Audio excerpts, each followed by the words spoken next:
مسئولان ریاست‌های مالیه ولایت خرطوم و یک قطار تشکیلات‌های مؤسسه‌های ناحیه واسه اول ماه اکتبر طریق حشر در موضع استقبال سرآغاز ناحیه واسه زیاده از 3000 گل‌های آرایشی شنیده با همین اقدام به معرکه‌های گلشنانی و سبزگردانی محیط در موسم نو در ناحیه آغاز بخشیدند.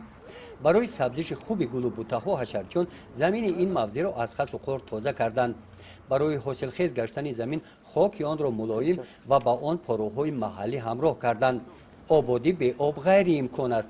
در چنین موضعی زمین‌های للمی و تشنه‌لب آب آوردند. آب آمد.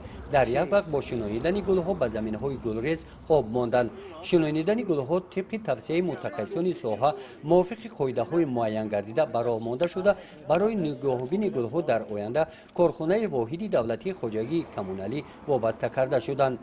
چمنستان استقبال سال 2016 هم با سرپرستی وزارت مالیه جمهوری تاجیکستان بنیاد گردیده. در چمنستان زیاده از هزارها درختان سایه‌افکن پرورش و نگاهبین کرده می شوند.